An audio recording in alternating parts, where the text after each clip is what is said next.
You're listening to the ESO Network, your station for all things geek. Hi, I'm Joe Heath. I'm Toni Heath. And this is the Watch-A-Thon of Rassilon. That is true.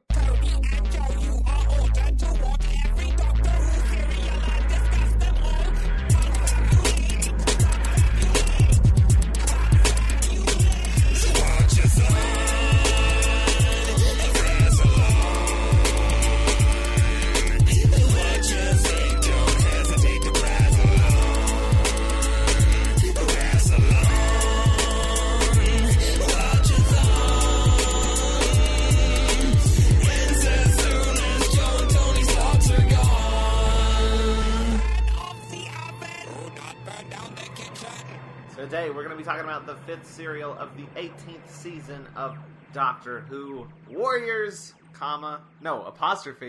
Gate. I'm so used to Burn Notice. Warriors Gate, which consists of 4 episodes that aired from January 3rd, 1981 to January 24th, 1981. True facts! And I want to give a special shout out to Steve Conway for buying the DVD for us. Hey, thanks, Steve. You can check out his radio show at 8radio.com. And joining us today are returning favorites. Mm-hmm. Hopefully this will be the first time that you'll actually be able to hear one of them in a decent audio recording setting, because last time we had slight technical difficulties, and other times it was live, so very echoey. But we have Matt Golden. Hi. And R. Alan Siler. Yo, what's up? Oh, I like your new greeting. I feel bad being on one that I didn't sponsor. I feel like I'm not bringing anything to the table here. You're bringing your melodious voice. No insights whatsoever. No. Just the voice. No insights whatsoever. This is Warriors Gate. There are no insights that I have to shed. Whatever. So how have you guys been? Pretty dandy. How about you, Matt? I have been okay. You've been Star Warsing, haven't you? I have. I've been to Disney World, and we got to go to do the Star Wars Galaxy's Edge, and we built lightsabers and droids, and it was great. Was it as amazing as I think it is going to be? It is. I will say you obviously should go fly the Millennium Falcon. But it's a 6-person ride, and it's interactive. So, there are 2 pilots, there are 2 gunners, there are 2 engineers. If you're doing it as a group of, 6, it's great, because at the end of it, you're like, oh, okay, somebody didn't pull up at the right time or whatever, because you actually get scored on it. And you get to, give your friends or family shit, for the rest of the time, and it's fun. However, what we found was if there are simply 2 people that have a relationship with each other and 4 strangers, you just sit there going, why the hell can't you just hit a damn glowing button? That sounds fun. So, Matt went to see Star Wars, and you and Alan went to go see Oz. Yeah. Yes. Yes, at the same time. Was that fun? It was.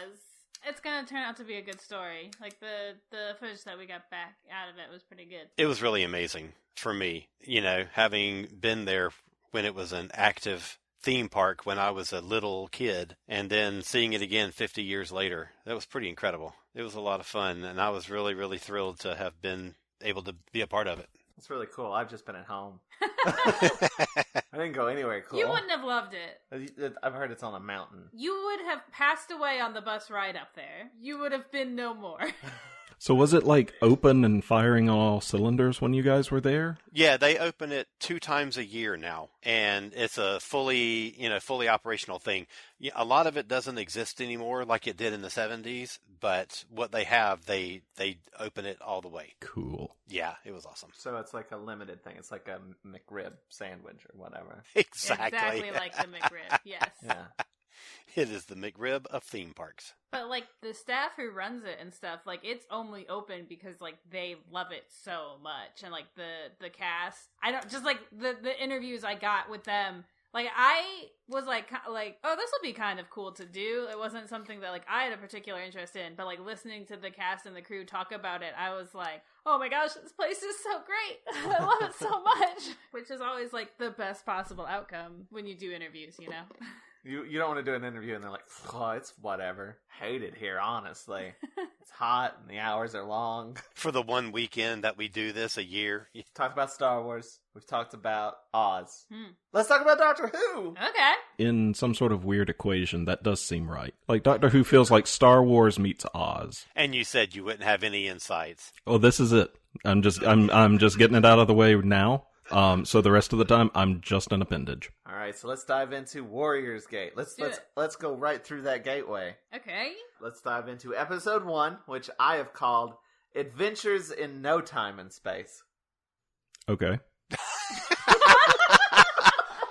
An enthusiastic reception to that. I'm just gonna cut out the dead time and Matt saying okay, and just right to the laughing. The power is in my hands. I actually, at least right now, and I'm going to be scrambling to come up with an episode title for number 3, but right now I do have an episode title for the other 3 of the 4. So mine for 1 is Weep, Little Lion Man.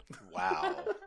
Every time I do one of these, I get to the closing credits of the final episode, and then I think, shit, I didn't come up with any episode titles. Well, I'm not going to rewatch it now, so.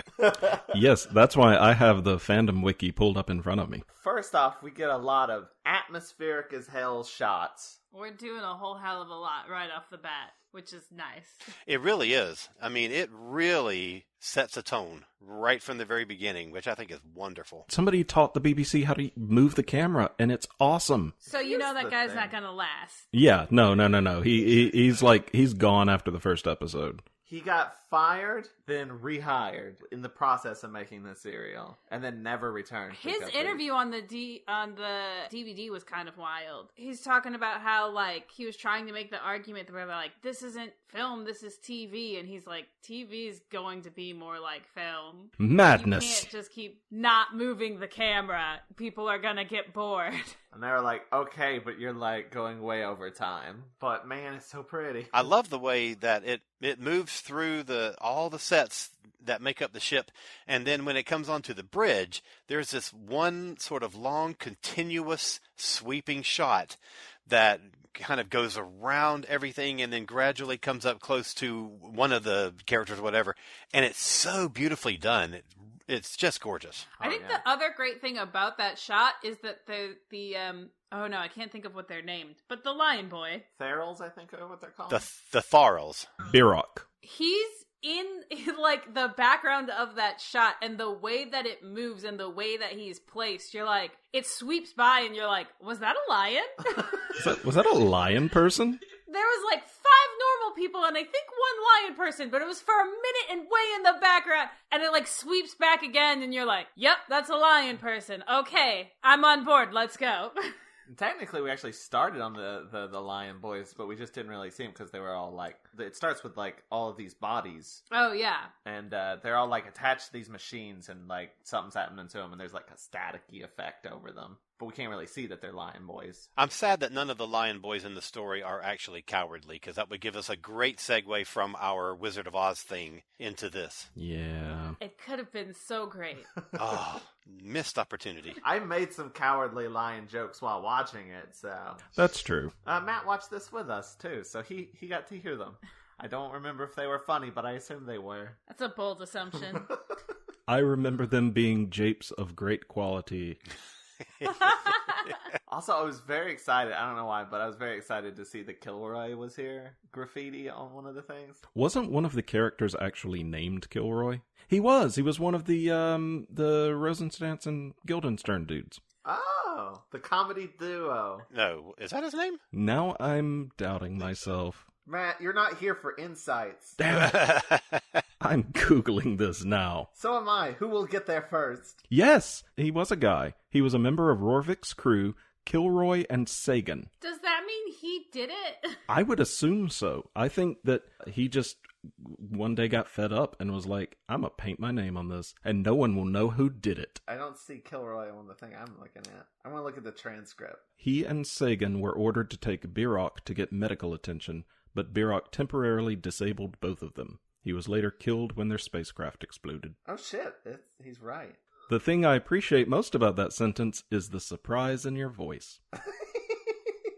and I'm looking at the transcript, and it does say Kilroy. Why do you still But- sound like you don't believe But it? no, the thing is, is it doesn't, when he's talking, it doesn't say, it says Aldo. It did in the captions. Because I watched it with the captions turned on because there was so much technical jargon. Yeah, Aldo is the guy. Aldo and Sagan. Aldo Kilroy. Is his Full name- name. Aldo Kilroy? And his actor's name was Mike Mungarvan. What? Mike Mungarvan. Where are you seeing this? The TARDIS data core. What? Yeah. So I have either stumbled into some sort of S space for shit, and I'm just looking at some sort of alternate universe thing, or there's just a wild collection of proper nouns that have exploded in this serial. I'm looking at TARDIS data core right now. There's no Mike Munga whatever, and there's no Kilroy. There is. I'm looking at it. No, it's TARDIS.fandom.com. Yeah, I know. That's where I'm looking. I'm looking at it. Mike Mungervon was an uncredited actor on several Doctor Who stories. And then an ad popped up for Best Buy. Are we going to excise all this mess from the final episode? This is gold. Gold, Jerry, gold. Apparently, okay, I think his name must have been Aldo. Aldo Kilroy. Sure, why not? Anyway, I'm glad we took the time to establish that. Sagan whether we and all Aldo, believe it or though. not. He's the star of the show. That's true. They're great. They're playing cards and making bets. They're the Timon and Pumbaa. They're delightfully apathetic Yes. about anything that's happening. They seem very much like a two-character thing from a Robert Holmes story. They seem very Holmesian to me. They definitely do. Again, I keep hearing that this season doesn't have comedy. It's like the season where they stop doing comedy. But this serial is really funny. So funny, which is great because it's also doing a lot. It's like exploring a lot of interesting ideas at the same time. I do think maybe it's that it's not like Naimon funny. It does comedy. It doesn't do silly. Whereas the previous two seasons were heavy on silly. This is the season where they tried to rein Tom Baker in, and that didn't go over well with Mr. Tom Baker. Somebody mentioned something, and I think it was one of the interviews that you were watching, one of the extra features, where they were talking about how Tom Baker just doesn't look at anyone anymore. He gives all of his lines out into the ether and never making eye contact with another character for this whole season. Because they don't deserve it. They don't deserve his acknowledgement. I didn't really notice it until I saw that interview, and then I was watching an episode back, and I was like, oh god, he really does it. He really makes eye contact with no one. It's particularly bad when he's mad at Lala Ward and just not interacting with her. Maybe he wasn't actually there, and they just shot him separately, and color separation overlaid him in, so his eye line wasn't right on anything. No, we'd be able to tell. Nah, either that or they just used the waxwork dummy. So, yes, let's talk about, was it B-Rock or Byrock? Birok. B-Rock. He is attached to this machine, this big headphone-looking machine. It looks like what the Third Doctor was strapped into in, I forget the one, but the one with the boss computer. They're basically big metal beats. But they are using him to basically pilot the ship. He's time sensitive. Right. And they are... Not time sensitive. Yes, thank you. But they are at the intersection of N-space and E-space. So I was fuzzy on this. Were they from in-space or E-space? Sure. Yes. I also wasn't sure about that. I'm gonna say yes. Okay, well, actually, I bet they're from E-Space because at the end, they stay in E-Space to free more people. So I would say they're from E-Space. But I think that they had the ability to navigate through the gateway to in-space, which is why they were so valuable, which is why the ship came and was basically a slave trade thing, taking them, across the border to wherever. So, yeah, I think they go both, but they're from E-Space. That's my guess. So what about Rorvik and the baddies? I think they're from in-space, and they got trapped in the CVE the same way the TARDIS did. Okay, I couldn't tell if they were coming from the other way and they got trapped, or if they were part of Earth 616 over here. From what here's my understanding of it. The crew are the humans that revolted against the Tharls. No, I don't think so. but like way in the past. I don't think And they're like the these are same ones. descendants. No? No, I think that's a completely different group of people. I don't think the serial's very interested in that question at all. And so, like, it's up to you. We have many scenes of Adric flipping a coin we have to get to. But yeah, they use these Tharls to navigate basically through time, and they've gotten stuck in this nowhere, this nexus between E-space and in-space. Which is mostly just white void They with look some so good. things in it. Occasional items and nothingness. It's like a Kmart. I love that visual aesthetic. I loved it when they did it in The Mind Robbers. I love it in this movie called Nothing, Vincenzo Natali movie that is hilarious and great and one of my favorite movies. I just love the void. I slightly did that in My Two Clones. Well, Matt did that in My Two Clones. He did the compositing for that. Oh yeah, you just sort of existed. And I always sort of imagined it in a white-ish void because it's just fun to look at. I don't know why. It's like you're inside a commercial. And that's your idea of fun. So they're going to use this Tharl to pilot the thing, and it's not going well. And the two comedy guys are like betting on whether or not He's gonna die. And they flip a coin, and then things go weird. Everything freezes, and they do this. Ooh, it's this bad. real bad shot of where it It's like zooms a in. digital zoom. Drama coin. Hey, man, that was high tech in those days. That was cutting edge. When it lands, it looks fine, and it's like wobbling. Yeah. Yeah, but there was like this sudden digital zoom in, like it just froze and The director talks about it in an interview where he was kind of like, we filmed it so many times. it was a thing. I wasn't capable of doing what I wanted to do, and it is what it is now. Which, I get that feeling. I think it's fine. I don't mind it at all. I think it's good. The director in the documentary is constantly filmed at a Dutch angle. I noticed that too, and I was really confused by that. He's wearing like a suit and sunglasses. Which he's indoors. Well, have you been interviewed in a studio? To be fair, yeah, those lights are real bright. Yeah. He's like, I'm just going to wear shades. I know how bright this is. He's smart. He's always thinking 2 steps ahead of everybody. That's why he's like, we're going to film this like a film. He is way ahead of his time. Yeah.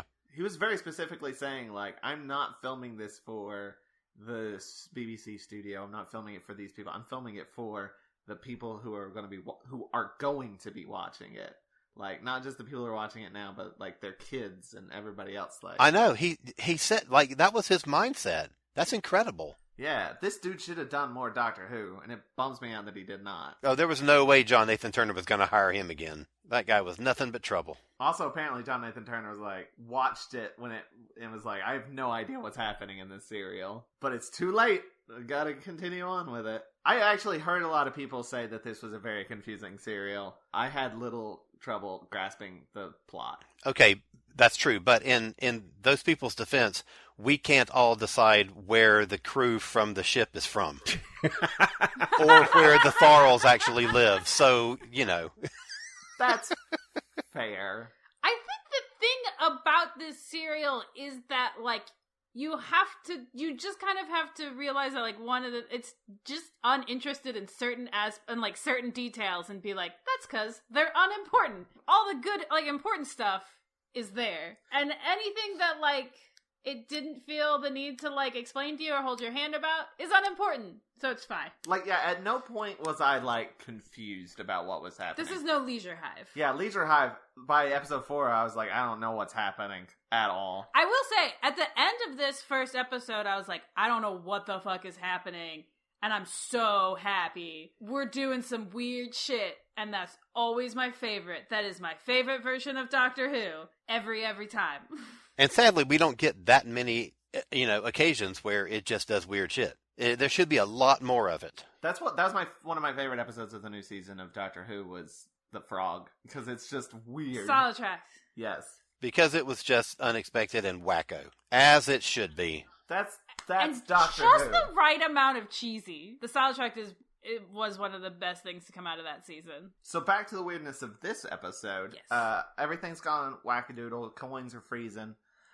We zoom in on Barrick's, I'm messing up his name left and right, Lion Boy's eye, and we see the outline of the TARDIS in it. I feel like he pulled them there. Pulled them there, yeah, the TARDIS into it to sort of help him. That's my theory there. Like that makes sense. Because he can reach into the time streams and stuff, so he's like, these people can help me. They're nearby in E-space. I'm going to drag them into this nexus of nothing. Time Lords are also time sensitive, so there's probably like an awareness of each other somewhat. So yes, the TARDIS gets stuck in a time rift. And I believe, Matt, you were worried that your eye was twitching? Yes. I don't like the effect that that E-Space has on the TARDIS. It is unsettling. That sort of like, what is it called? I can't... Well, there's two different effects. It's not quite a glitch. It's like a ghosting effect, but more solid than that. It like shifts left and right real quick. There's two different effects that happen. In this one, it's just like it shifts left and right real quick. It is physically uncomfortable. And then there's later where it's like things are just slightly like out of sync. Like it'll cut and jump forward and then back, and it's just very bizarre. They're stuck in this time rift, and Romana's saying that she can't do anything. There's nothing that can be done. And the doctor's like, "Puh, let me look at it. There's nothing that can be done." And then they start talking about philosophy and the I Ching and randomness and coin tossing. Do you know what the I Ching philosophy is? I mean, vaguely. I know the gist of it. I know it's brought up in Dirk Gently. Yeah, it's brought up about the interconnectedness of all things. Basically, if everything is interconnected, and if you just do something random, that randomness will be connected to the universe, so it means something. If you do a random number, that means something, and you find out what the meaning of that random thing is. It's like tarot cards. It's like whatever. So it's doing this random event to figure out what you need to be doing. It's divining what your course of action should be. And that's what the coin flipping is about, too. Like, throughout this serial, Adric is flipping a coin to make decisions about where to go and what to do, and that's tied into this as well. And I think it is also sort of tied into the idea of the Tharls themselves are sort of these creatures that you use them to divine where you're going, because they need time-sensitive creatures or else they'll just be jumping about randomly.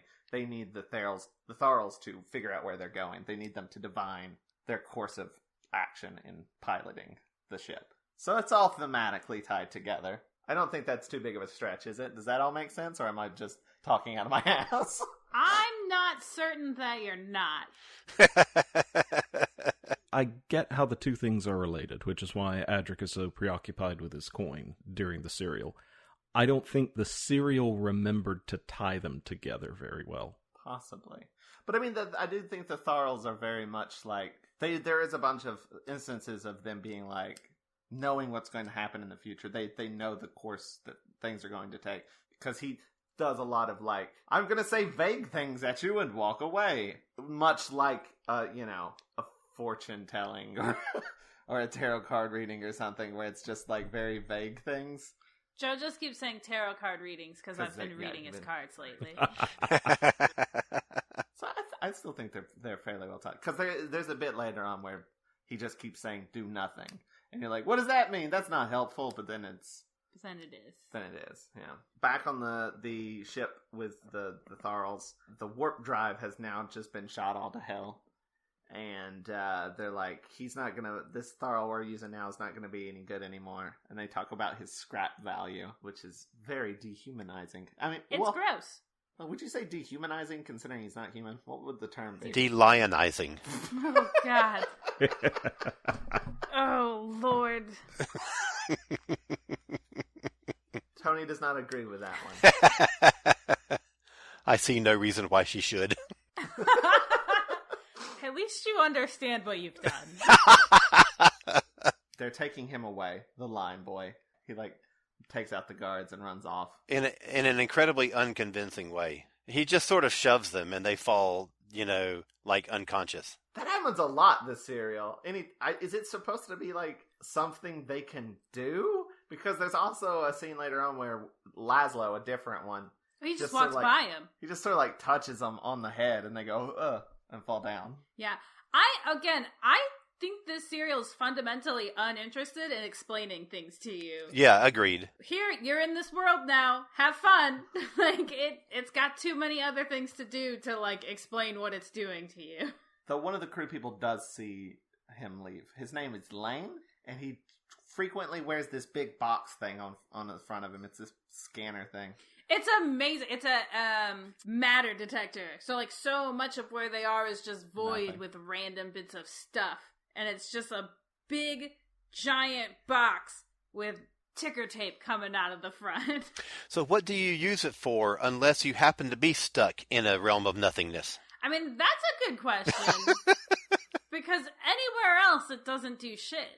Right. It's a mass detector. Look, everything is mass. Found it. It could be helpful in locating, like, spaceships when you're traveling through space. Okay. Okay. I don't know why you'd wear it on your person. Right, I don't know. Well, in case you're doing an EVA, you're outside, I don't know.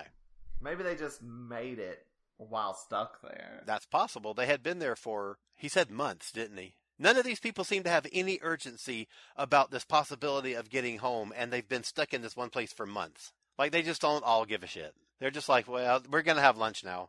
It's weird. I mean, that's how I deal with problems. To be fair. Apathy, pure apathy. I'd probably do the same thing. I'd just be like, I don't know, we've been working on it for months, but I don't know. What do you want me to do? Gonna... I'm gonna go play cards. Well, okay, I will say I don't understand the physics of this, but you're in a realm of literally nothingness. You should be able to see the few things that exist there, shouldn't you? That's true, but apparently it's sort of like, I don't know, not misty, but there's definitely a range of vision that's kind of, short. Because when, like, Birac runs, you only see him when he gets closer to the camera. He sort of fades into view. Oh, yeah. So, I mean, it's another thing that doesn't get conveyed very convincingly. Whatever you don't understand, there's an explanation that you're just not being told. I think that's true, though. Especially listening to, like, the writer talk about it, and it's one of those things where it's like, there was so much that he had written, and it was like, we need to put this into a TV, and this is a novel. And I will say that one of the, back in the day when all the Doctor Who's were novelized, Steve Gallagher wrote the novel for this one, and it's very, very different than what ended up on screen because, he wrote the original script and then sort of turned it over, and Bidmead and the director, Paul Joyce, basically rewrote the entire thing. Concepts stayed, but a lot of the particulars were changed. And so the novel is, I think, closer to what Steve Gallagher had originally written, and it's really cool. I haven't read it in many years, but it is definitely worth a read. It's one of the better ones of the novelizations, without a doubt. It does seem like this world that's being represented on screen is well thought out and well built. We just aren't let in on most of it. Yeah, nothing about it seems to me particularly broken. Yeah. Just, I'm not sure how it works specifically. But the next scene is the Doctor and Romana talk a bit about button smashing. And if his subconscious tells him to smash a button, maybe that's the button he's supposed to smash. This whole thing seems very Dirk Gently to me, and I enjoy that. But then he proceeds to not smash the button. And I think that's because Romana doesn't want to go to Gallifrey. This is setting up the ending, and I kind of wish they would have done a little bit more of this, but this idea of Romana and her future, because spoilers, this is her last one. And then they kind of dropped. I was like, oh, I kind of felt like in this scene, oh, crap, is this her last one? I got that feeling in this scene. Because, like, she doesn't want to go to Gallifrey, and she's, like, trying to distract from it. Like, also, can we take Adric away from his home universe? Like, Romana suddenly caring about Adric despite having no reason to. Well, because she's mad at Tom. So, but they kind of drop that. She doesn't really have much more of that kind of plot through the rest of the thing. What's interesting is that originally this story was going to be, it was originally commissioned from a novelist called Christopher Priest, and it was a story called Sealed Orders, and the whole thing sort of revolved around them getting from E-Space back into N-Space, and the Time Lords confronting Romana about why she refused to come back home after her mission with the Key to Time was completed. And they sort of like, she gets into a lot of trouble over the whole thing.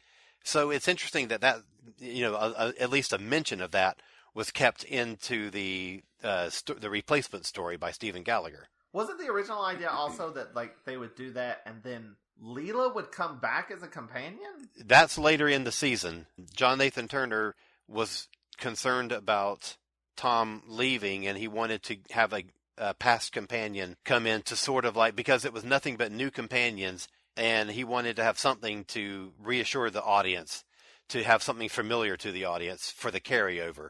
So he tried to get Liz Sladen and then tried to get Louise Jameson to come back, and neither one of them agreed to. So they used the Master instead as the bridge. Then you said, yes, the Doctor does not press a button, but Adric flips a coin and he presses the button. Yeah, when no one is paying attention to him, he's just like, all right, you're not going to do it. Fine. Every single time he shows up on screen, I'm like, oh yeah, that guy. You exist. You are here for some reason. So many of these feel like that maybe the script was written and then they were like, oh shit, we got to squeeze this new companion in. Yeah, that's very likely. But the TARDIS doors open up. They're exposed to the time winds. The console sparks. K9 starts smoking. Toni is upset. She loves K9 so much. I hate when bad things happen to my good dog. Well, this whole story must have distressed you a lot. Quite a bit, yes. Then the Lion Boy enters the TARDIS and starts messing with the controls. And he is out of phase. This is the second effect where he's like... Just very, very bad. Except when distressing to watch. Him being out of phase is no excuse for the rudeness of barging into someone's home/car and piloting it. My favorite thing about this effect is how quickly it goes away when he walks in front of other characters. Yeah, that is so true. I was like, did he come back into phase? And how did that happen? And then he shouts some vague nonsense about, I'm a shadow of my past and of your future. Bye! And then runs out. Fucking Scrooge ghost. Honestly, I need to start dropping phrases like that into everyday conversation more often. Because I don't know how to leave rooms. Just say it and walk away. Yeah. When a conversation is ending, I'm always like, okay, well... Anyway, bye. Yeah, I just need to start saying shit like, I know shit about the future and your past, and then just leave. That's a good idea. Yeah. I'm gonna try it out. I'm gonna try it out tomorrow. Also, in the middle of all of this stuff, there's a small scene that's not really consequential at all. I just thought it was really funny, so I wanted to point it out. Okay.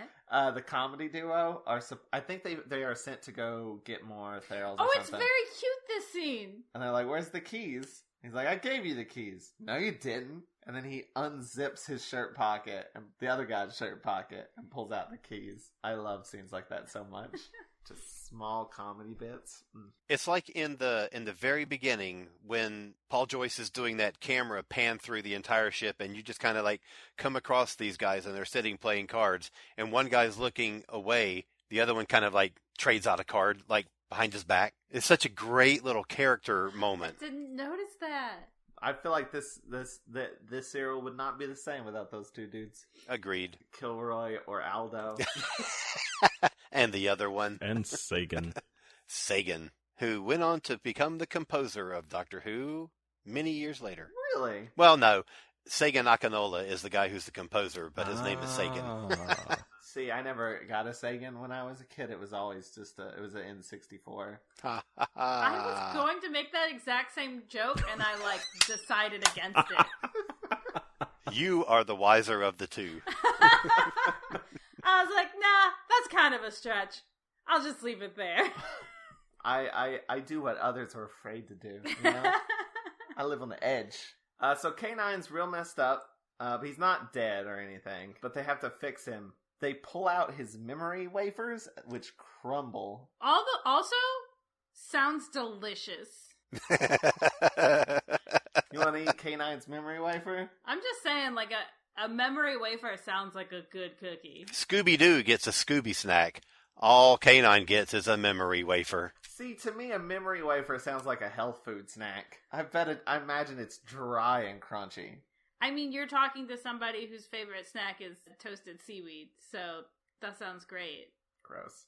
You also don't like zebra cakes, and I don't know how we're married. There are better little Debbies. Agreed. Zebra cakes is an okay. It's not even one of the worst. It's mid-tier. It's fine. It's the best, and you're wrong. Anyway, some of the crew of the ship are on their way because they saw the TARDIS on the scanner. So they're heading there with their big matter box. With their robo baby Bjorn. K9 also, I think K9 is aware enough to say that 3 people are coming. But they have to, they continue to work on him. And Romana pulls out some, old books from the back. And she blows the dust off of it right in Adric's face. So she doesn't care about him anymore. Nope. It's just that one scene. I'm just going to talk to you to spite Tom. She only cares about him when it's convenient for her. Also, I forgot to say, the Doctor is not here anymore because he ran out after Lion Boy. Lion Boy, meanwhile, has walked up to a castle door in the middle of all this nothing. And I was like, yes, this design of just it's just the door and bits of it. It's just the door and you can't see anything else around it. It's like it just faded out into nothingness. It is so gorgeous. It's a great bit of design, for sure. And then they go through it, and much like the TARDIS, it's bigger on the inside. There's a whole castle in there, but it's covered in cobwebs, and there's skeletons and stuff. And then the Lion Boy walks through a mirror, and I'm like, what? I suppose that's the Warrior's Gate? Sure. Oh! Also, the crew of the ship gets to the TARDIS and are walking around it, and they're saying it's definitely a spaceship, but it's so small. Maybe it's a spaceship for midgets. I forgot about that. Other guy says, or maybe it's a coffin for a very large man, and then giggles at his own And then joke. laughs way harder than anyone should have. That man is me. I've never connected with a Doctor Who side character more. But back at the castle, the Doctor finds some armor, some knight armor that is just sort of standing there, examines it a bit, and then he moves on. And once he moves past him, it moves, and then it comes after the Doctor and swings an axe at him. And that is the cliffhanger. That is the end of episode 1. We are now into episode 2, which I have called the 3-in-1 Gateway. Oh, wait, I had something for this. Mobile Suit Gundam. Nice. Ooh, nice. That is fantastic. That's way better than mine. Props. So kudos. This is my height. It's just all downhill from here. Because we do later find out that this armor is called Gundam's. So the Doctor's gets out of the way of the axe swing, and then pretends to be one. Not an axe, a Gundam. He just stands in place, and this somehow works a little bit. He spends most of this episode, first half of this episode, just walking around trying not to get hit by the Gundams. So Romana and Adric see the crew on the scanner that are circling the TARDIS, and they chat a bit about what they're going to do. And Romana's like, I'm going to go out there and talk to them. If things get bad, I'm going to give you a signal. Yeah. It's very cute, but it's also, super awkward. Yeah, very awkward. She puts one hand up in the air, then her other hand up in the air, and then she puts them both behind her head. Not obvious at all. To be fair, I'm going to say she does do that signal, and it seemed to work. Yeah. It didn't seem awkward. It seemed somewhat natural, considering how weird she was being in that whole scene. Weird in a good way. She was terrifying. Yeah. There is a sense that she was dangerous the whole time she was interacting with these people, which is great because, you very easily could be, afraid for her, right? She's surrounded by all these guys. She shouldn't have the upper hand. But just through, acting, you're like, oh, man, she is very dangerous and they should be afraid to be around her. They should be careful. I really love Romana in this whole season. This one and Naimon and, a couple of other ones where she just is she's so forceful. I just love it. They're asking her questions and she's being very dodgy about it. Not really answering their questions. And they're doing a little bit of time travel shop talk. And she's actually kind of getting more information from them than she is giving to them, which is This is really good. But she does the signal, hands up, hands down. And they leave, and Adric and K9 are going to follow her. But they get somewhat lost because K9's all borked. So the Doctor is now being chased by 2 different armored knights. It's real funny. They're like both surrounding him, and it's sort of like he just resigns to dying and then just sort of drops his head, and then they hit each other with their axes like in a cartoon. Yeah, he kind of weeping angels them. Although one of them then drops its axe and it hits Tom Baker in the back. It bounces.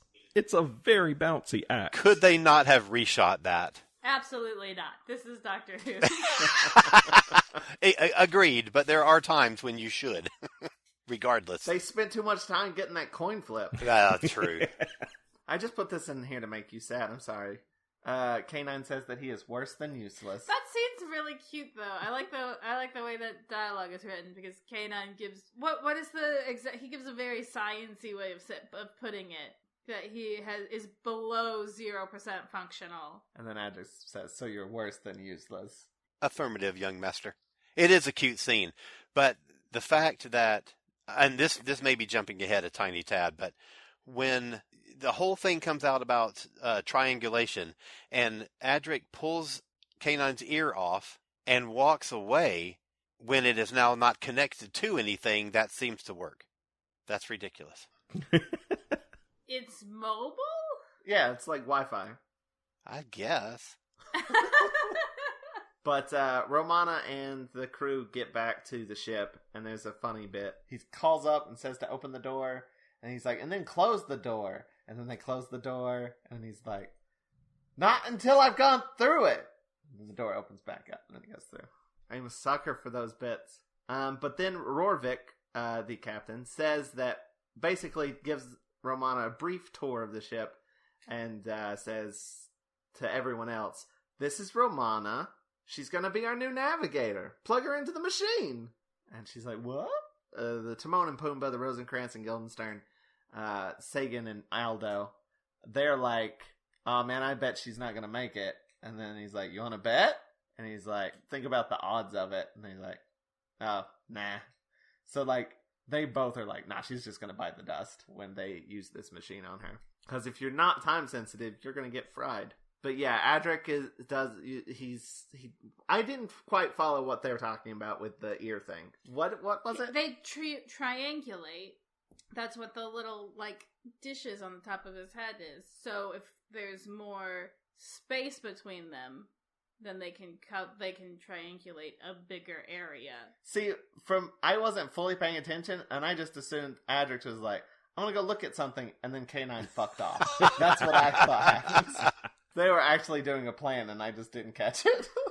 Because to me, it looked like Adric stood up and walked a couple steps, and then K9 was like, bye! K9 took his opportunity to ditch the kid. Exactly.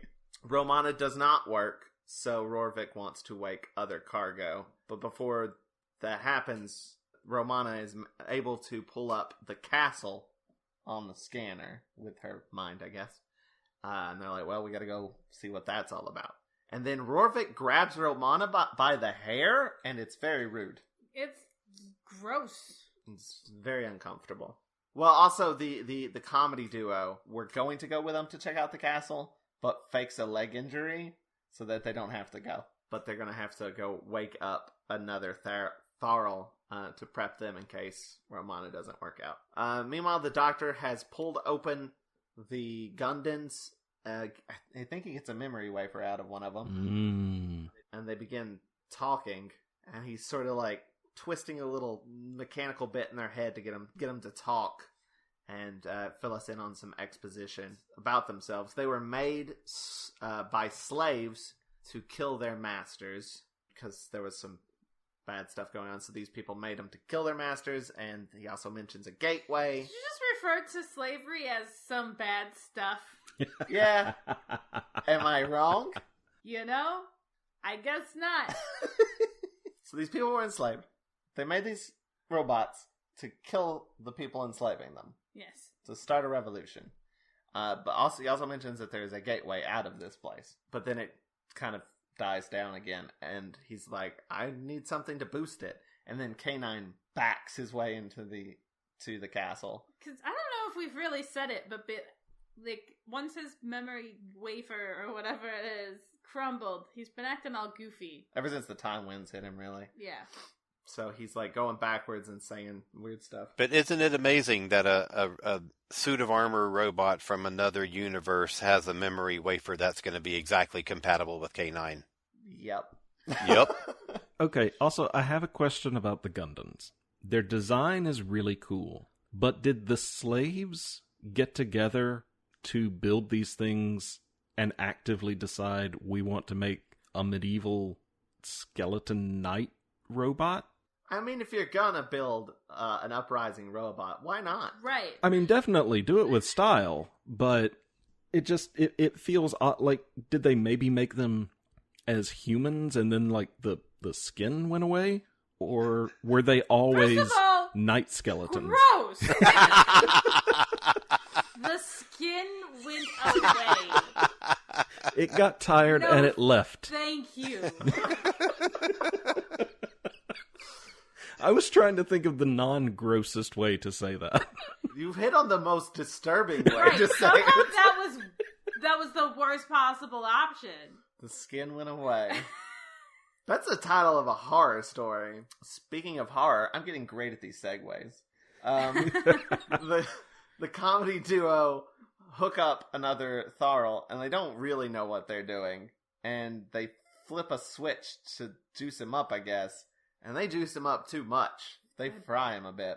Burn his face. Yeah, it's real disturbing. He's like screaming and doing that like, bucking on the table thing. But yes, the Doctor hooks K9 up to the Gundam and then learns more about the gateway. There are 3 gateways. They all lead to the same place. I don't know. They're all the same. There's 3, but they're all the same. They're like the Father, the Son, and the Holy Ghost, right? It's exactly like that. What are the 3 gateways? Don't know. No idea. It's not important to the story. It's a thing that definitely exists in this world, and there's definitely an idea behind it. I mean, I think the mirror might be one of them. I mean, my guess would be the mirror, the castle door minus the castle itself. But then what's number 3? But would that be the other one? Because that just gives you access to the mirrors. Oh, you know what I think it is? What? There's 3 gateways. They're all the same gateway. You just said what the serial said, and it's still confusing. It's 3 dimensions. Oh. Oh, my Past, head hurts. present, and future? Yes, the 3 dimensions, past, present, and future. I mean, they do sort of treat the time places as different. There's like the future where everything's cobwebs. There's the past where everything's not cobwebs. And then there's that weird in between where it's all black and white. I don't know. Anyway, Tony just gave me a look like I'm an idiot. I see where you're coming from. You're just talking about a completely different thing than I'm talking about. What are you talking about? I'm talking about space and time. I was talking about time specifically. Okay. I don't know. My head is hurting now, so I'm moving on. But the crew also get to the castle. They're about to get more specific info about this gateway, when one of the Gundam decapitates the other one and then runs through the mirror. They're all like looking at the mirror, trying to figure out what its deal is. When they realize the Doctor has gotten away, he's just picked up K9 and bolted. And so there's a bit of a chase scene that eventually ends with the Doctor walking through the mirror and leaving K9 behind. Intercut through all of this is another really good visual shot of the Tharl that was like burnt up. You see his POV as he's getting up off of the table, and as he's going through the ship, and then he makes his way to Romana and like reaches out to Romana as she screams. And that is the cliffhanger. That is the end of episode 2. We're now into episode 3, which I've called The Time Mirror. I have Through the Looking Glass. That's better. See, that's something. Yeah, he said it when we were watching it, so I couldn't use it. Well, the bad thing is I wanted to say Adric Through the Looking Glass, but he never actually goes through the looking glass. But I wanted that A To name. make an Alice thing. Yeah. It's just Adric's Adventures in Nothingland. That's all you got. Oh, Adric. We eventually will learn that this Theral that is coming for Romana, his name is Laszlo, but he's not coming to kill her. He's coming to free her. Which, honestly, the prop that was holding her in was already very wobbly. It's a little fragile. She really had the struggle to make it look like she couldn't get out of it. She didn't do a great job because it popped up a couple times. I think on the whole, that's the hardest acting that Doctor Who crew and cast have to do, is pretending to be waylaid by what is clearly just like rubber or plastic, because they don't have backups, and you can't struggle realistically because you'll break them. The Doctor Who crew do what they do with rubber and glue. Wow. That was impressive. It certainly was something. But he frees her, but then she hears people coming, so she pretends to still be caught and has Laszlo hide while she talks to the comedy duo. Meanwhile, the Doctor is in this mirror universe and meets our prime lion boy. Lion Boy Prime. Lion-O. It's not bi. I want to say bi-rock every time. Like he's a bisexual rock. Which I'm pretty sure is a character on Steven Universe. Is it? It's most of them, actually. Yes, most of it. Birack. Birack. Yes. Beer rock. Beer rock. Like beer rock, like the drink. Yeah, there you go. Beer rock. Okay. The Doctor bumps into Beer Rock, who explains that the mirror is a gateway and that the time winds here can heal you, because the Doctor had a hurt hand and it heals up. The time winds don't heal you. Being in the mirror place is what healed him from the time winds. Oh, sure. The time winds are what hurt his hand in the first place. Was it? Yeah. I don't know. When it damaged the TARDIS and made K9 go all smoky, it burnt Tom's hand. That's why he was talking Okay. about, like, leaving K9 there, because, like, he can fix K9. K9 can only be fixed from the time winds. He can only be fixed in there, but he can't. It won't stay that way if he goes back out. Yeah, because he's not organic. Right. He's like a Terminator. Okay. Terminators can't travel through time without skin casings because they're not organic. Is that what the Terminator's about?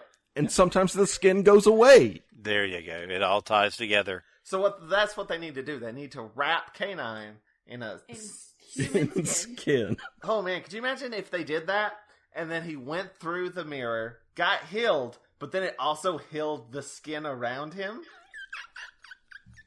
Wow. What? It might be best to wrap him in skin, put him through normally, then wrap him in skin, then push him back out. Where's the skin coming from? Apparently, skin's just walking away left and right from these people. It's Gundam skin. Okay, so yes, you can be healed there if you're organic. And only time-sensitive people can go through the mirror. Well, I don't know if we learned that yet, but we will learn that eventually. Non-time-sensitive people cannot go through the mirror. And then they're chatting for a bit, and then Beer Rock continues to be a big weirdo and disappears. He's like Batman. And I believe the Doctor name drops Alice in Wonderland. Well, he references it. He calls Beer Rock the Cheshire Cat. I thought he was just being racist.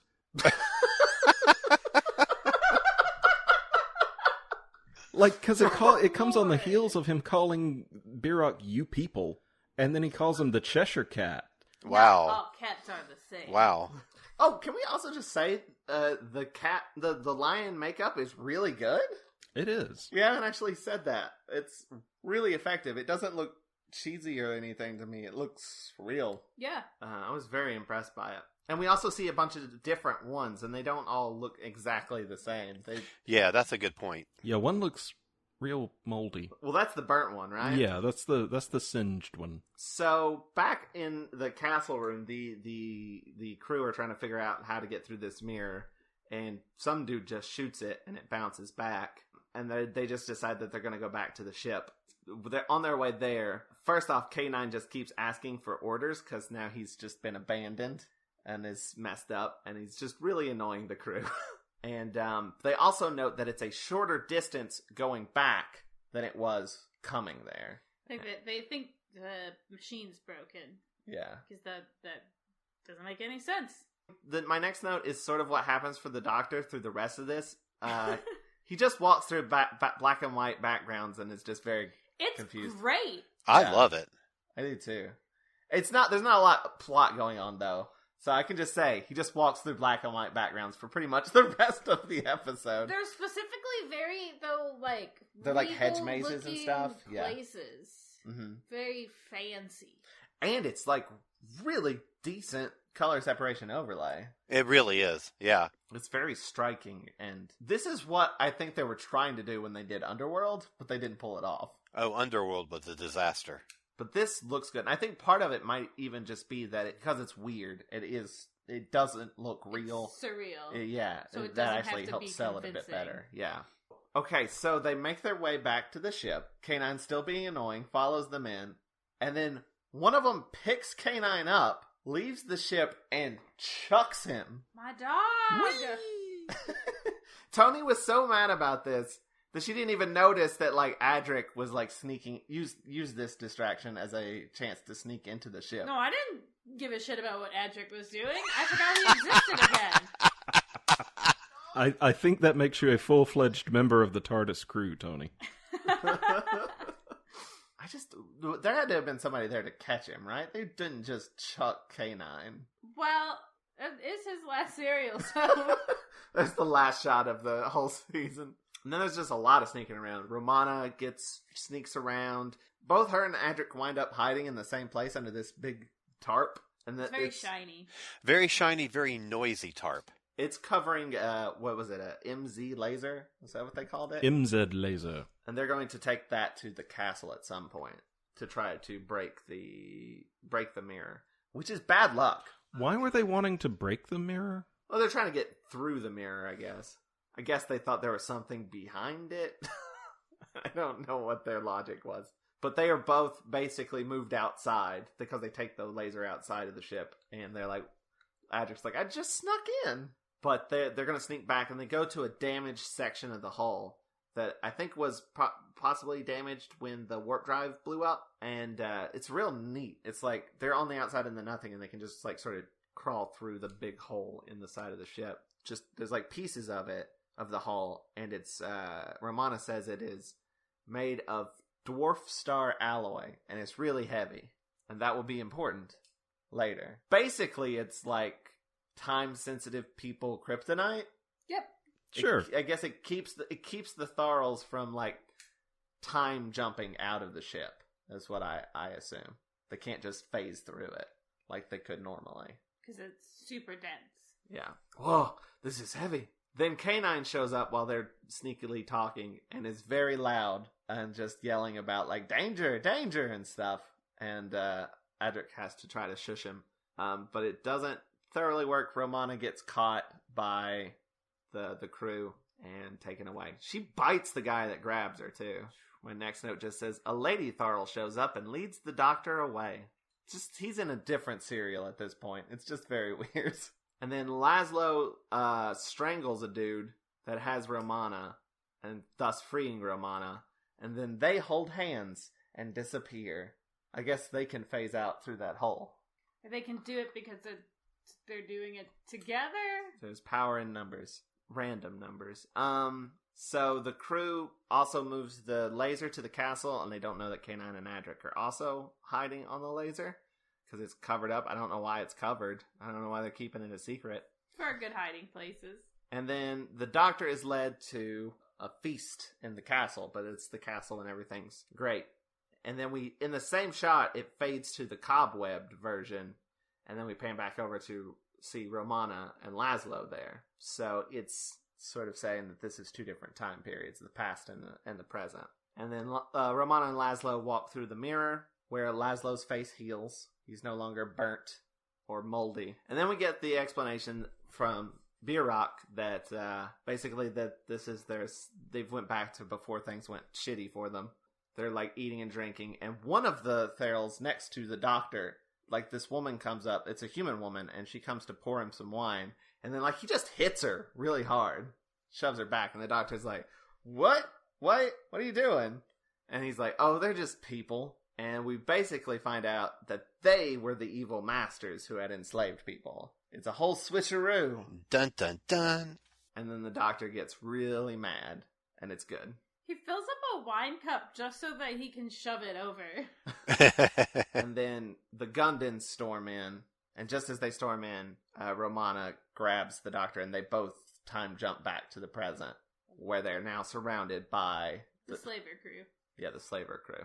And that is the cliffhanger. I love that whole sequence with the banquet and the doctor confronting the Tharls about all their nonsense and the time shifty stuff. I love all that. I was captivated by it the first time I watched this a million years ago in 84 or whatever it was. I also really love the music in the banquet scenes.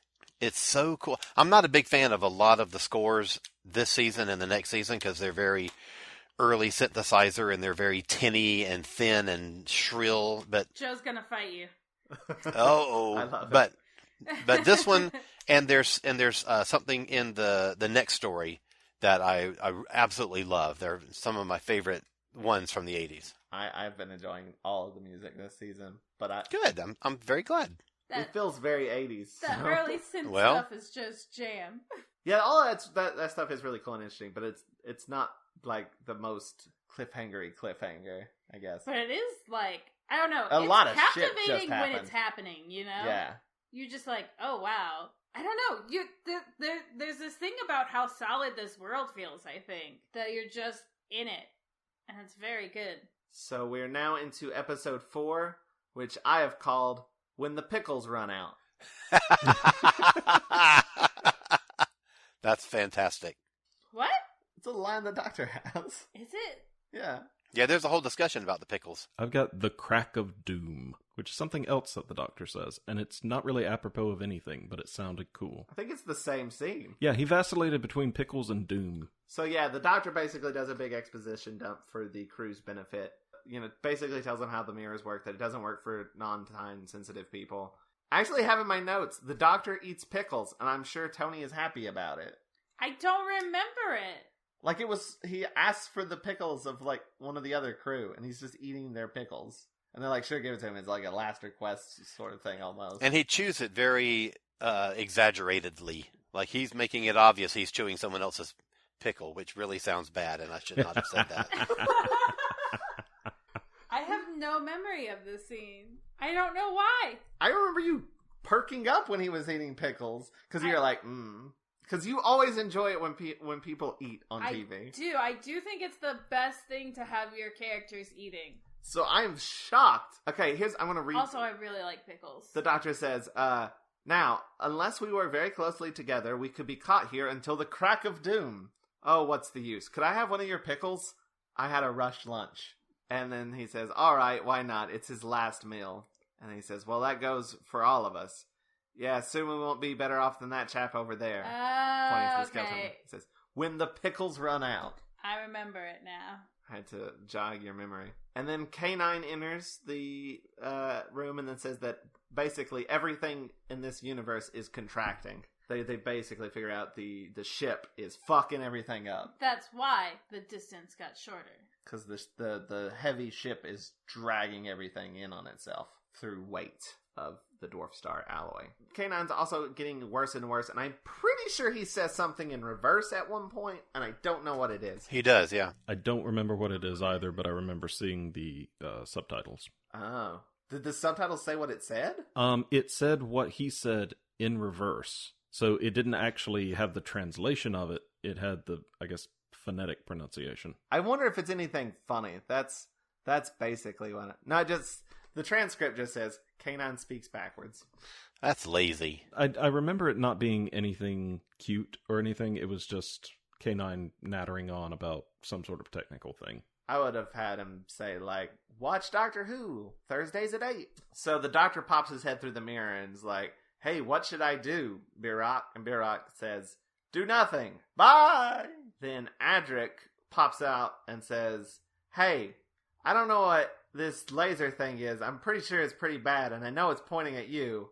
There's a bunch of buttons over here, but I'm sure I can press the right one, so leave my friends alone. I actually really liked Adric in this scene. This is a good scene for Adric. And they're all like, okay, sure. And then they let the doctor and everybody leave. And then they are like, well, we're going to use this laser on the mirror. That'll blow it up real good. The comedy duo are like, yeah, good luck with that. And then get out of there because it does not go well. You just hear... And they walk out all smoky, like they're in a cartoon, like a Wile E. Coyote cartoon. So the doctor and everybody gets back to the TARDIS, and then the Adric's like, hey, why don't we just leave? And then they do, and that's the end of the serial. Bye. No, they're like, we can't leave because slaves. Which, honestly, like, their reaction to this is so good. Of just, like, we can't leave while this, like, gross injustice is happening. We've got to take care of this. Honestly, it's not stopped the second Doctor before. That is true. Growth. The crew has gotten back to the ship, and they've started to take off, and they're going to use the backblast from the ship to blow up the mirror. They say backblast way too much. What? And then they give Romana a terrible line where it's all alliteration, and I can't remember it off the top of my head. But backblast is in it? Yeah. And it's all the backlash. Like, it's very tongue-twistery. Was that her or was that us making jokes? No, that It was was the both. line. Oh, the backlash will bounce back and destroy everything, she says. That is hard to say. There's also a really cute scene where the doctor's going to leave, or Romana's like going to come with him, and the doctor's like, no, you can't do it, you gotta stay, and you gotta pilot the ship if things go bad or whatever. And then she's like, screw you, I'm coming with you.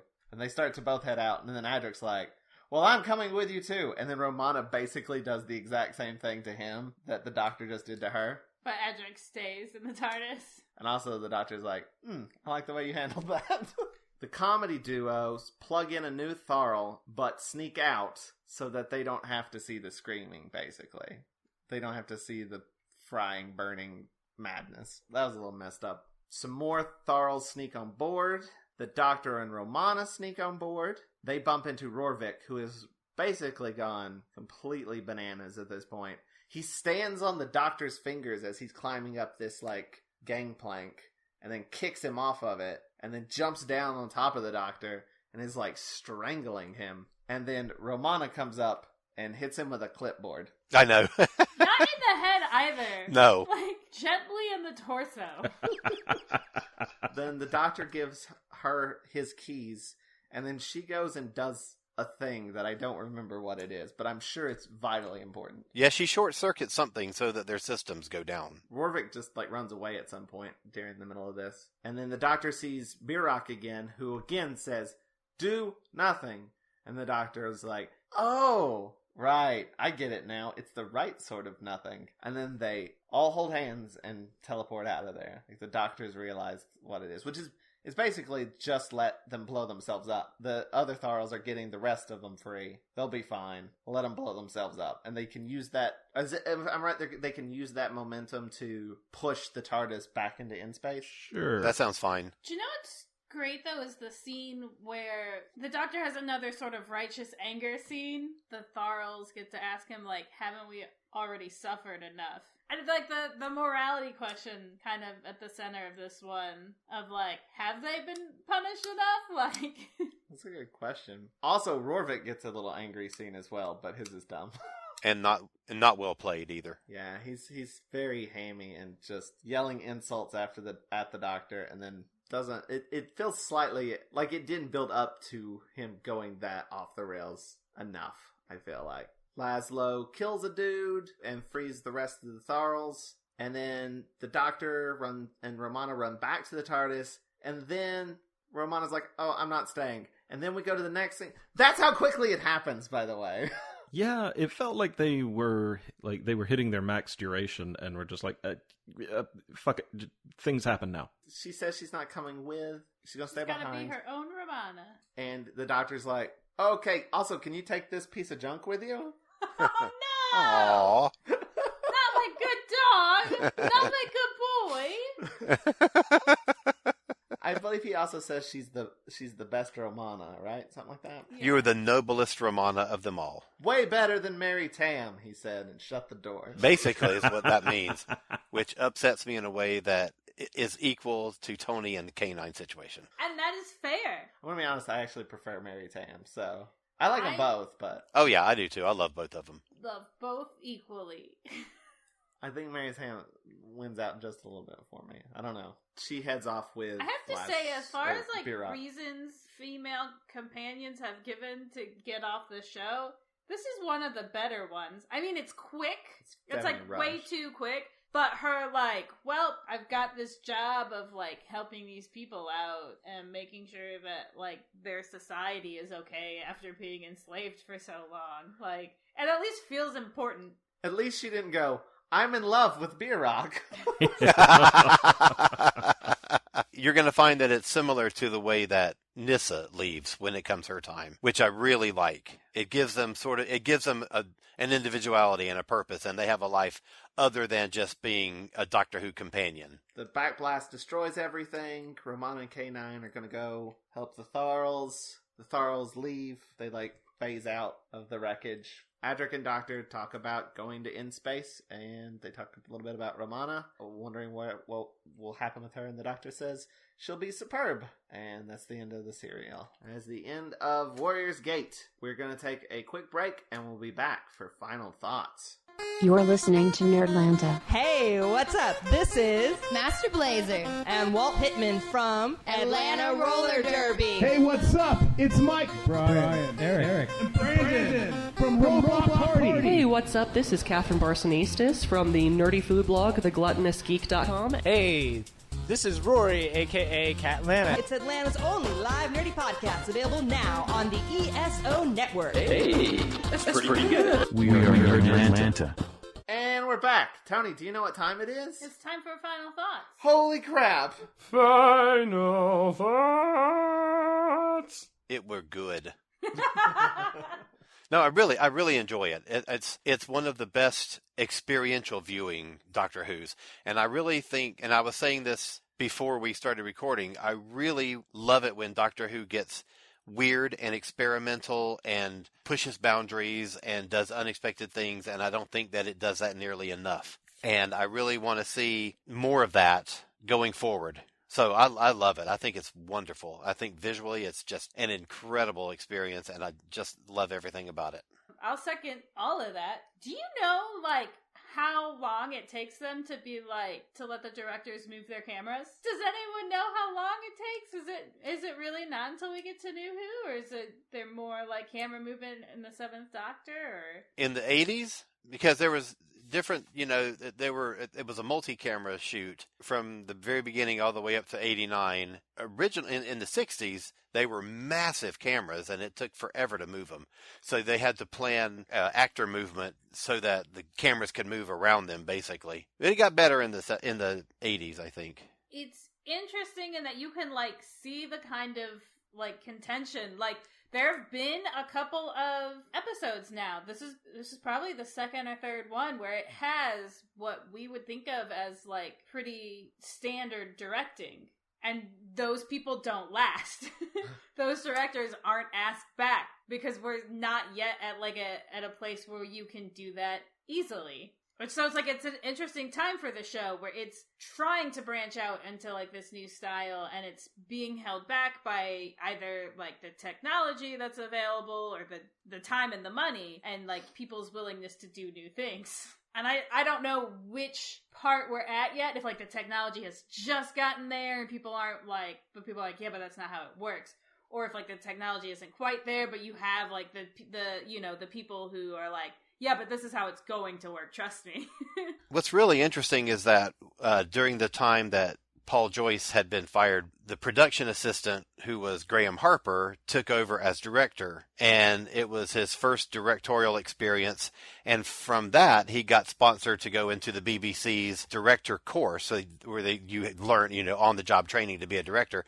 And he becomes one of the great television directors ever. I mean, he's hugely successful in England and directed a number of the later classic series that you'll see, and then a ton of new series stuff. He did a heck of a lot of David Tennant. Oh wow! So he is phenomenal, and you'll see, especially in the first one that he fully directs, that you'll look at it and you'll be like, this looks like that Paul Joyce guy. And so it takes them a few years, but they do get to the point where Graham Harper sort of continues what he was seeing Paul Joyce do, but it's a better time for it. It's a better atmosphere for it, and it works. One of the things that like always interests me is how we get to things before we should. Like when you look at like how certain movie things are done, how like certain practical effects are achieved, you're like, there's no way, like, with the technology they had available to them, like, the way that they achieved it is bonkers.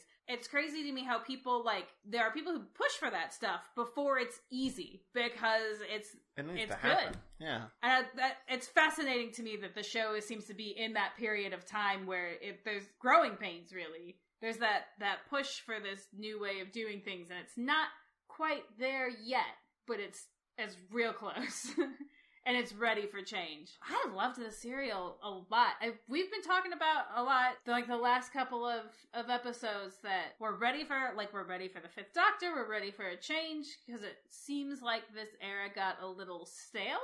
And you can't say that about this episode, about the serial. You just can't. Like, there's interesting ideas here. I think this serial isn't interested either in, like, holding your hand. It's like, there's a lot of really good ideas here. They're well developed. We're just not necessarily going to spend a lot of time explaining everything to you, which is great, because I think that was the problem with Leisure Hive, was that there was a lot of interesting ideas in it, but, like, they were constantly telling you about them, and you're like, okay, hang on. Wait, what? It was so much exposition overload that it was, like, boring. Yeah. Whereas this is just like, we're gonna do some weird shit. We've put the thought into it. Just go with us on it. And you're like, okay, whatever you say. And, like, that's the ideal. Like, that's ideal Doctor Who. Just wait till you get to Ghostlight. You are going to love it. It's exactly this times 10, where it does weird nonsense and it does not explain a bit of it to you, and you're just expected to grab hold and write it out or not. And it is fantastic. I'm so fascinated now, because I can't wait till you see it. I'm fascinated because most people, like, told us, like, this is a confusing one, but, like, that's part of what makes it so good. And then Joe got to the end of it and he was, like, explaining, he was like, I think I'm following it. And he explained the plot, and everyone was like, no, yeah, that's basically it. All those same people were like, now I really want you guys to get to Ghostlight. So, like, I'm fascinated by this episode now. We really have to get to Ghostlight. Yeah, then you're going to get there and you're going to be like, what? This is it? This is boring. Oversell. Nah. Matt, what are your final thoughts? I enjoyed this one. During the live stream, I made the joke that this was David Lynch's Warrior's Gate. But as the serial went on, I kind of felt more strongly about that. And I don't say that in a negative way. But David Lynch makes things that I generally refer to them as movies or shows where things happen. There's not, he's manifestly unconcerned with you understanding it. There is logic to it. He just doesn't necessarily share. It makes it a lot, for lack of a better word, chewier. This is something that I've thought about since we watched it the other night. You know, it's not one where we just got to the end of it, the credits rolled, and I thought, oh, well, that was a good episode of Doctor Who, and then went on with my life. Like, it just sits there in the back of my head, spinning, puzzling through it. And I think it's a good thing. And I was the one that brought up Ghostlight on the live stream, because I have seen Ghostlight, and it's very similar in that it's another one where, like this, it feels like the world, the story, the background, somebody sat there and did a massive amount of work doing the world building, figuring out how all of this worked. And then when it came to actually film it, they only shot the actionable parts. Not the prologue, not the epilogue, not the Silmarillion of the piece. It's just the things that happen in that world. That's really how I feel about this one. It's good. It's interesting. I laughed out loud several times during it, but without it being slapsticky or campy in the way that, you know, some of the earlier or not earlier, but prior to this, Tom Baker seasons can be once they started kind of running out of the creative side and Tom Baker himself kind of took over more of directing the show and how things were written and shot. I do have to wonder, this season, almost everything in it is built toward the idea of diminishing returns. Not from a creative standpoint, but from the idea that maybe this is getting a little old in the tooth. Maybe we need change. Maybe, this sense of entropy that E-Space pulls into. I kind of feel like it's John Nathan Turner saying to Tom Baker, okay, we're kind of done. We need a change. And I think they used it in serials like this to really do something interesting and fun and something that we hadn't in any way seen before. That's a good observation. And you said you weren't going to have any insights. Yeah. That's a heck of an insight. The Leisure Hive. You basically have John Nathan Turner coming in and saying, hey, Baker's old. Like, he's not getting any younger. He's old. He's decaying. I got to get somebody else in here. Also, Tom Baker's a cactus. That's because Baker was prickly to work with. Oh. I have a creative writing minor. Way to make that all come full circle. Womp womp. Yeah. Yeah, I loved this serial. I knew going in that this one was going to be a weird one, which made me excited. I gotta be honest, it wasn't as weird as I was hoping it would be, or as expecting it to be. But that's probably just expectations more than anything. But yeah, I loved the visuals, like that opening shot of going through the ship. It felt very like Alien, specifically the movie Alien. Visually, it felt like we were watching a movie and not a TV show. The nothing, the void, the set pieces all looked really, really good. The costumes for the Tharls looked fantastic. I just loved every aspect of it from a production standpoint. Even the like weird special effects were really cool. I do think there was a couple of things that were a little meh. Like I don't know, the bad guy's final villain speech was a little over the top, and also I didn't like super care about his character at all. Yeah, me either. And I thought Romana's farewell scene with the Doctor was a little bit rushed, to say the least. But all in all, everything I thought was really solid, other than those few minor quibbles. Here's the thing, like, I was afraid that this was gonna, or not afraid, but I thought this was going to be a hard plot to follow. But, like, I followed it very closely because I felt like it was very interesting. And I feel like it's easier to follow a plot that's interesting, but like being a little bit more vague, than it is to follow something that is being heavily expositioning, but boring. Like I said, the Leisure Hive. Thanks for this information. I don't want it. Yeah. Like, if you're just, like, saying what's happening to me, I'm just, like, tuning out, because it's a boring piece of dialogue. Like, if you're just dryly recounting facts at me, it's hard for me to engage with that and keep track of it. So, like, again, the Leisure Hive. I was more confused by the Leisure Hive than anything that happened in this serial. So, yeah, I may not have gotten, like, all the minor details and stuff, but, like, watching the episodes, I followed along perfectly fine. And because I enjoyed it. I was like, this is interesting and exciting. I like all of these ideas and concepts and how I do think they do work together. And it's just one of the few serials that I know that, like, there's more serials that have a, like, sort of more metaphorical aspects to them, or, like, they're like satire about political stuff or what have you and stuff like that. But this is one that I sort of, like, glommed onto some more of the metaphorical aspects, like the philosophy stuff and the random numbers and all that interconnectedness of all things sort of thing, and how that sort of everything sort of ties together symbolically. And I really dug that aspect of it a lot, and I would like the show to be more of this sort of weird and trying to do interesting things, and not just here's a monster and let's go. So I love this serial a whole lot. Before we go, is there anything you guys would like to plug? The revised version of my first book, Doctor Who's Greatest Hits, should be out next month. I'm very excited about it. It's about almost double the length of the original. It's got 30-something additional chapters. The older chapters are rewritten. There's new features in it. There's new artwork in it. I'm really excited about it coming out. So you can get information about that on cosmicpress.com, KOZMIC press.com. Okay, question. Uh-huh. Did Naimon make the cut this time?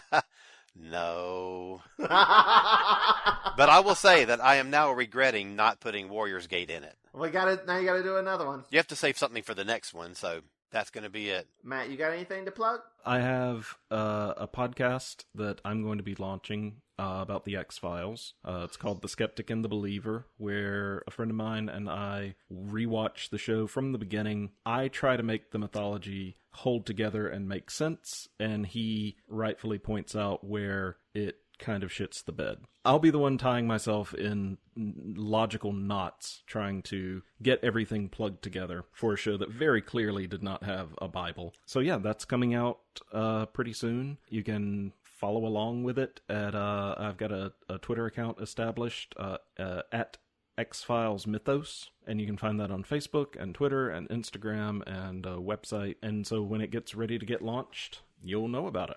I think you should have a really handsome guest for the third episode. Chris is going to be on it. Ah! No! Dang it. I realized as soon as I said it that you were going to say Chris Cherry. Chris and I are going to guest on the third episode. Yep. Squeeze, the first appearance of Eugene Victor Toombs. Played by a real-life creepy person. Yep. It's debatable which one is creepier, him or his character. You married a 16-year-old, right? Yeah, at age, I think, 52. Yeah. So let's end on that note. Yep. If you like this episode of the podcast, you can check out more on Watch-A-Rassilon.com. And be sure to rate and comment on our iTunes. It does special iTunes magic. It helps people find us. If you'd like to help us out even more, you can go to watchyourassalon.com/support, and there you'll find a link to our Patreon page, which you can get to just by going to patreon.com/watchathon. And there you can donate a monthly amount to get all kinds of rewards, like day early episodes, uncut video of the podcast records, bonus episodes, and live streams where we watch the episodes with you guys. Like we watched with Matt. Yeah, and those are always really fun. And also sometimes, affect what we end up talking about in the podcast. Yeah. Because people will share, an interesting fact or share an interesting perspective. And it's like, oh. And then I'll try to make it my own. And then Joe's like, I thought of this very funny joke. And I'm not repeating a joke that Chris Cherry said. Exactly. Also on our support page is a link to our Amazon wish list where you can sponsor an episode of the podcast by purchasing the corresponding serial on DVD for us. We'll mention you on the podcast and put your name on our Friends of Rassilon page. Speaking of, special thanks again to Steve Conway for sponsoring this episode. Hey, thanks, Steve. You can check him out on 8radio.com. I also want to give a special shout out to Vincent E.L. for providing us with our theme song. Thanks, Vince. You can check out more of their stuff at vincentel.bandcamp.com. And tune in next time when we talk about the penultimate serial of Tom Baker, The Keeper of Trocken. Keep on trocking. There you go. You've got your first episode title already. Damn it. I was about to say that. I will have returning guest Ben Padden on for that one. Until then, keep calm and wrestle on. Goodbye, and I love you in a platonic parasocial way. Bye. Bye. Farewell. Thanks for having us on. We enjoyed it. You guys should be on again. Together. Forever. Yeah. Always. Okay. Podcast buddies. The four of us reunite for Ghostlight. Yes. Ooh. Oh, yes. Ghostlight. When the pickles run out. This has been a broadcast of the ESO Network.